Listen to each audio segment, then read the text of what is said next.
കോഴിക്കോട് 19-7 അത് ഇടതുമുന്നണിയാണ് ലീഡ്.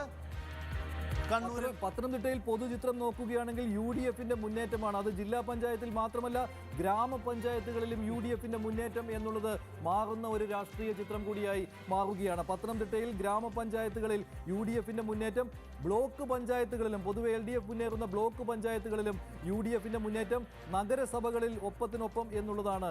പത്തനംതിട്ട അതൊരു പ്രധാനപ്പെട്ട കാര്യമാണ്. കാരണം നിയമസഭാ തെരഞ്ഞെടുപ്പിൽ UDF വൻ വീഴ്ച ഏറ്റുവാങ്ങിയ ഒരു സ്ഥലമാണ് പത്തനംതിട്ട ജില്ല. അവിടെയാണ് പത്തനംതിട്ടയിൽ ഒരു തിരിച്ചുവരവ് UDFന് സാധ്യമായിരിക്കുന്നു എന്നുള്ളതാണ് ഇപ്പോഴത്തെ ഒരു ട്രെൻഡ്. തൃശ്ശൂരിൽ കോർപ്പറേഷൻ സീറ്റ് ആകെ 56 സീറ്റുകളിൽ UDF 8 സീറ്റ്, NDA 2, LDF 3 ഇത് വിജയിച്ച സീറ്റുകളാണ്. അതേസമയം ലീഡ് ചെയ്യുന്ന സീറ്റുകളുടെ കാര്യത്തിൽ വ്യത്യാസം ഇക്കാര്യത്തിലുണ്ട്. ജില്ലാ പഞ്ചായത്തിൽ ഇപ്പോൾ LDFന്റെ നേരിയ ഒരു മുന്നേറ്റം കാണുന്നു.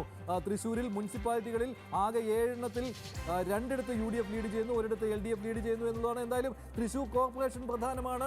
അവിടെ ഇപ്പോൾ ലീഡ് UDFന് തന്നെയാണ്. ഇഞ്ചോടിഞ്ച് പോരാട്ടം എന്ന് പറയാം 3 പേരും ഇല്ലേ? അതെ, തൃശ്ശൂരിൽ BJPയും UDFും LDFും ഇഞ്ചോടിഞ്ച് പോരാട്ടത്തിൽ തന്നെയാണ്. യെസ്, കൽപ്പറ്റയിൽ NDA ഒരു സീറ്റ് പിടിച്ചു. അത് MV ശ്രേയംസ് കുമാറിന്റെ സിറ്റിംഗ്, അദ്ദേഹത്തിന്റെ സീറ്റാണ്, അദ്ദേഹത്തിന്റെ ലീഡ് ഇരിക്കുന്ന സീറ്റാണ് ഇപ്പോൾ NDA പിടിച്ചതെന്ന് വിവരം കൂടി വരുന്നുണ്ട്. പുളിയാർമല സീറ്റ് ഇടതുമുന്നണിയുടെ സിറ്റിംഗ് സീറ്റായിരുന്നു. അതാണിപ്പോൾ വയനാട് ജില്ലയിൽ കൽപ്പറ്റ നഗരസഭയിൽ BJP പിടിച്ചത് എന്ന പ്രത്യേകതയുണ്ട്. ഒരുപക്ഷെ വലിയ ചർച്ചകൾക്കൊക്കെ ഇടവയ്ക്കാൻ സാധ്യതയുള്ളതാണത്. മാവേലിക്കര മുനിസിപ്പാലിറ്റിയിൽ UDF ലീഡ് ചെയ്യുന്നു എന്നുള്ളതാണ് ഏറ്റവും ഒടുവിലത്തെ വിവരം. മലപ്പുറം ജില്ലയിൽ 19 പഞ്ചായത്തുകളിൽ UDFന്റെ ലീഡ് അതേ രീതിയിൽ തന്നെ മുന്നോട്ട് പോകുന്നുണ്ട്. കോഴിക്കോട് കോർപ്പറേഷനിൽ ഒരു സംശയമില്ല, കോഴിക്കോട് കോർപ്പറേഷൻ LDF നിലനിർത്താൻ പോവുകയാണ്. വലിയ മുന്നേറ്റം കോഴിക്കോട് കോർപ്പറേഷനിൽ ഇത്തവണയും UDFനുണ്ട്.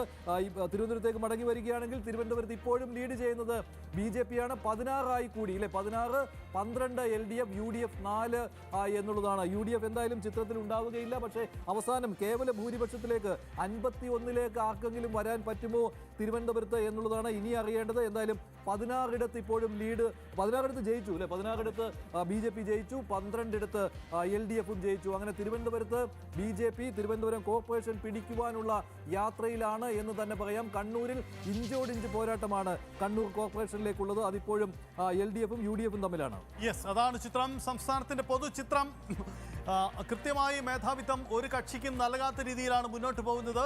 ചില ജില്ലകളിൽ ഇടതുമുന്നണിയെങ്കിൽ മറ്റിടങ്ങളിൽ UDF എന്ന ചിത്രമുണ്ട്. അപ്രതീക്ഷിതമായ മുന്നേറ്റം NDA നടത്തുന്ന ഇടങ്ങളുമുണ്ട്. അങ്ങനെ പൊതുചിത്രം പരിശോധിക്കുമ്പോൾ ഏതെങ്കിലും കക്ഷിക്ക് അനുകൂലമായ തരംഗ സൂചനകളൊന്നും പ്രകടമല്ല ഇതുവരെ എന്നതാണ്